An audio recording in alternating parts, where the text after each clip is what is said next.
Hello students, स्वागत है आपका आज के इस वीडियो में। बच्चों, आज के इस वीडियो में हम लोग class 6 science NCERT text book chapter second का चौथा पार्ट करने जा रहे हैं, जिसमें हम लोग डेफिशिएंसी डिजीज़ के बारे में पढ़ेंगे। फिर उसके बाद कुछ कीवर्ड्स देखेंगे, साथ ही समरी और एक्सरसाइजेज भी करेंगे। मतलब आज यह चैप्टर हम लोग बिल्कुल समाप्त कर देंगे। तो चलिए देखते हैं आज का हमारा पहला topic, deficiency disease. Deficiency diseases means a person may be getting enough food to eat but sometimes the food may not contain a particular nutrient। एक व्यक्ति काफ़ी भोजन खाने के लिए ले लेता है, लेकिन कभी कभी भोजन में एक खास पोषक तत्व नहीं पाया जाता है। If this continues over a long period of time, the person may suffer from its deficiency। अगर यह लंबे दिनों तक ऐसा ही चलता है तो शायद वे व्यक्ति इसकी कमी का शिकार हो जाएंगे। डेफिशिएंसी ऑफ वन और more nutrients can cause diseases और डिसऑर्डर्स इन आवर बॉडी। और यही एक या उससे अधिक पोषक तत्वों की कमी की वजह से हमारा शरीर बीमार हो जाता है। Diseases that occur due to lack of nutrients over a long period are called deficiency diseases. वैसे बीमारी जो लंबे समय तक पोषक तत्वों की कमी के कारण होता है, उसे डेफिशिएंसी डिजीज कहते हैं।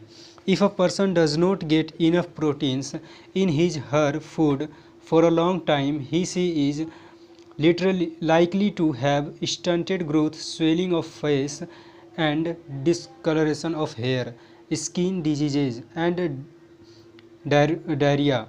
अगर किसी व्यक्ति को भोजन में एक लंबे समय या लंबे अवधि से प्रोटीन की मात्रा काफ़ी नहीं मिलती है, इसका मतलब है उसमें अवरुद्ध विकास, चेहरे पर सूजन, बालों का रंग उड़ना, त्वचा रोग और डायरिया जैसे बीमारियों के लक्षण होते हैं। सामने कुछ कीवर्ड्स हैं, जैसे स्टंटेड ग्रोथ, अवरुद्ध विकास, यानी विकास रुक जाना या फिर विपरीत दिशा में होना, जैसे वजन घटना, पतले होना इत्यादि। और है डिसकलरेशन ऑफ हेयर, बालों का रंग उड़ जाना। नेक्स्ट है नोट्स, इसमें डेफिशिएंसी डिजीजेज का डेफिनेशन दिया गया है, इसे अच्छी तरह याद कर लेना। कहता है diseases that occur due to lack of nutrients over a long period are called deficiency diseases. मतलब वैसी बीमारी जो लंबे समय से पोषक तत्वों की कमी के कारण होते हैं, उसे डेफिशिएंसी डिजीजेज कहते हैं। If the diet is deficient in both carbohydrates and proteins for a long period of time, the growth may stop completely। अगर लंबे समय तक भोजन में कार्बोहाइड्रेट और प्रोटीन दोनों की कमी रही तो शायद वृद्धि पूरी तरह से रुक जाएगी। Such a person becomes very lean and thin and so weak that he may not even be able to move। वैसे व्यक्ति बहुत पतले और दुबले और कमज़ोर हो जाते हैं, यहाँ तक कि शायद वो ठीक से चल या हिल भी नहीं सकते। Deficiency of different vitamins and minerals may also result in certain diseases और डिसऑर्डर्स। विभिन्न विटामिन और मिनरल्स की कमी का परिणाम भी खास तरह की बीमारियाँ होती है। Some of these are mention in table 2.3। इनमें से कुछ को तालिका 2.3 में दर्शाया गया है। Deficiency diseases can be prevented by taking a balance diet. Deficiency diseases से संतुलित आहार लेने पर बचा जा सकता है। In this chapter we ask ourselves the reason why widely varying food from different regions had a common distribution.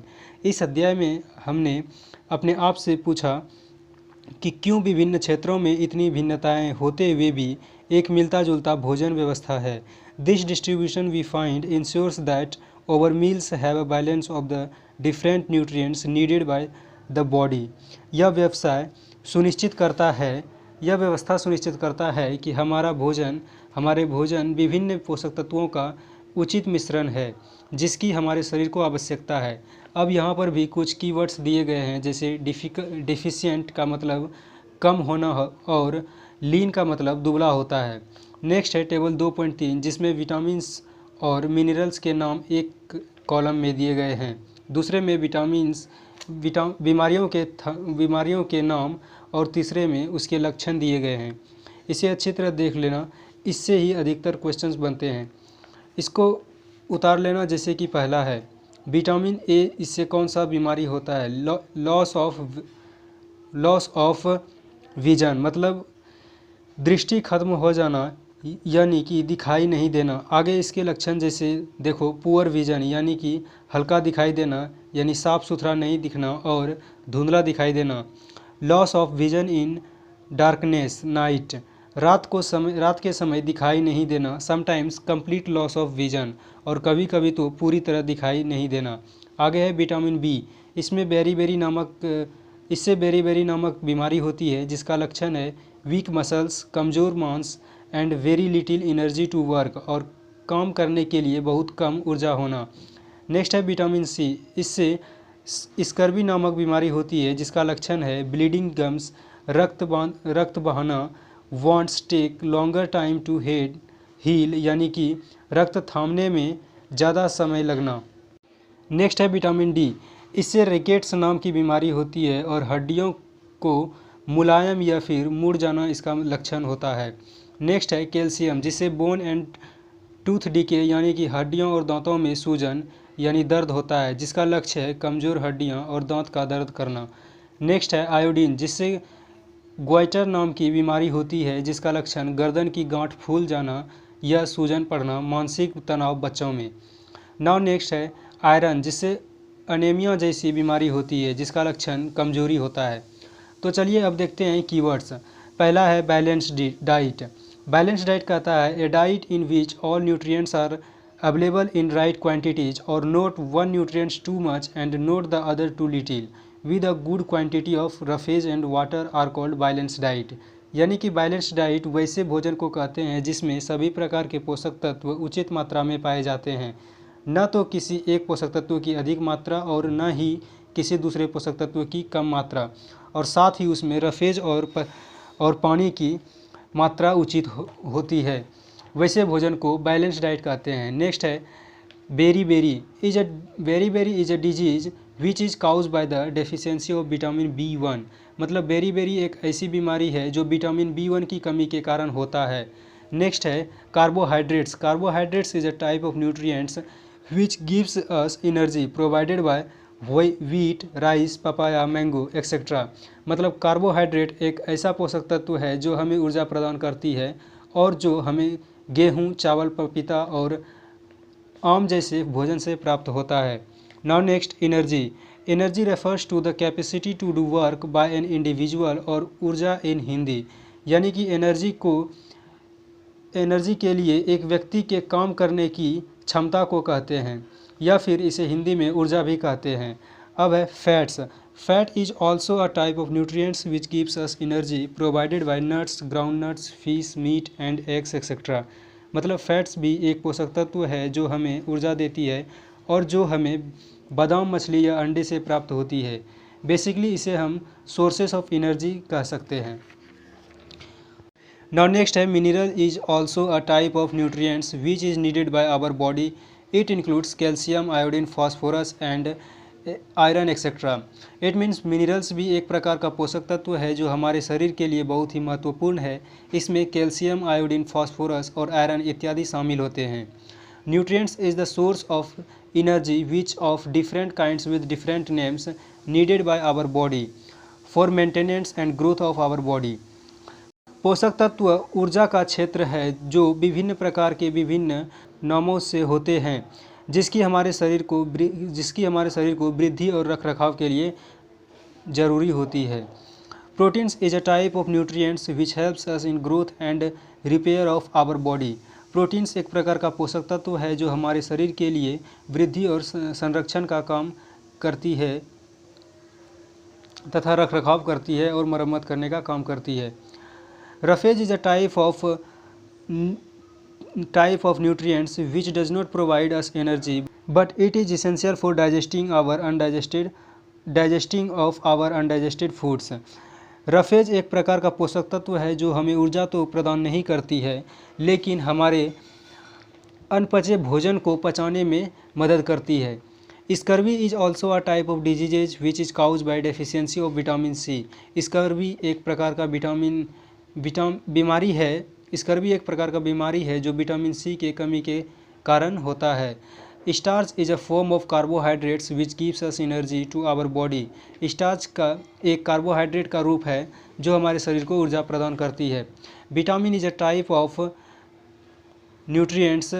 It includes different kinds of vitamins with different names like vitamin A, vitamin C, vitamin D, vitamin E and K. Vitamin एक प्रकार का पोषक तत्व है जो विभिन्न नामों से विभिन्न प्रकार के होते हैं, जैसे कि vitamin A, vitamin C, vitamin D, vitamin E और विटामिन के इत्यादि। Now next, let's take a look of summary of this chapter. First one is the major nutrients in our food are carbohydrates, proteins, fats, vitamins and minerals. In addition, food also contains dietary fibers and water. सबसे पहला है हमारे भोजन में मुख्य रूप से carbohydrates, proteins, fats, vitamins और मिनरल्स पोषक तत्व पाए जाते हैं। इसके अतिरिक्त भोजन में रफेज और पानी की मात्रा भी काफ़ी होती है। Next one is carbohydrates and fats mainly provide energy to our body. Carbohydrates और फैट्स मुख्यतः हमारे शरीर को ऊर्जा प्रदान करती है। Proteins and minerals are needed for the growth and the maintenance of our body. Protein और मिनरल्स हमारे शरीर के लिए वृद्धि और रखरखाव के लिए आवश्यकता पड़ती है। Vitamins help in protecting our body against diseases. Vitamins बीमारियों से हमारे शरीर की रक्षा करती है। Balance diet provides all the nutrients that our body needs. संतुलित आहार हमारे शरीर को पोषक तत्व प्रदान करती है इन राइट क्वांटिटी, सही मात्रा में, along with adequate amount of roughage and water, साथ ही आवश्यक मात्रा में पानी और रफेज की भी प्रदान करती है। डेफिशिएंसी ऑफ वन और more nutrients in our food for a long time may cause certain diseases और डिसऑर्डर्स। एक या उससे अधिक पोषक तत्वों में लंबे समय तक कमी होने के कारण बीमारियां उत्पन्न होती है। अब हम लोग चलते हैं इसके एक्सरसाइज को सॉल्व करते हैं। सबसे पहला क्वेश्चन है name the major nutrients in our food. वैसे पोषक तत्वों के नाम लिखिए जो मुख्यतः हमारे शरीर में पाए जाते हैं। जैसे अभी आप लोगों ने देखा समरी में कार्बोहाइड्रेट्स, प्रोटीन्स, विटामिन्स, मिनरल्स और साथ ही डाइटरी फूड्स और रफेज और पानी वैसे पोषक तत्व हैं जो हमारे शरीर में मुख्य रूप से पाए जाते हैं। इसलिए हमारा आंसर हो जाएगा the major nutrients in our food are carbohydrates, proteins, fats, vitamins and minerals. In addition food also contains dietary fibres and water. अगला है नेम द फॉलोइंग्स।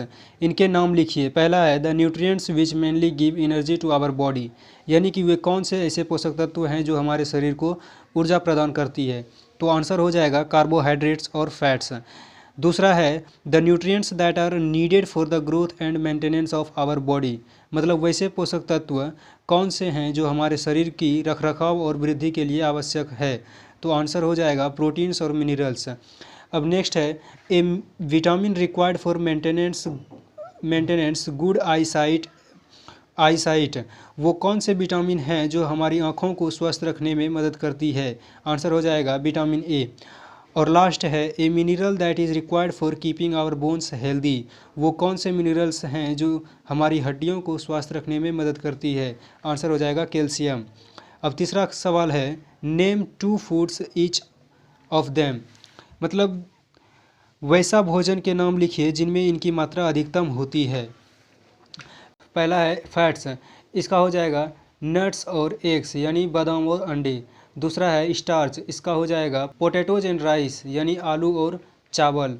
तीसरा है डाइटरी फाइबर्स, इसका हो जाएगा पल्सेस एंड पोटैटोज यानी कि दाल और आलू। चौथा है प्रोटीन, इसका हो जाएगा मूंग एंड फिश यानी मूंग और मछली। हमारा चौथा प्रश्न है tick the statements that are correct, मतलब सही स्टेटमेंट्स को सही करें। इसमें पहला दिया गया है by eating rice alone we can fulfil nutritional requirement of our body.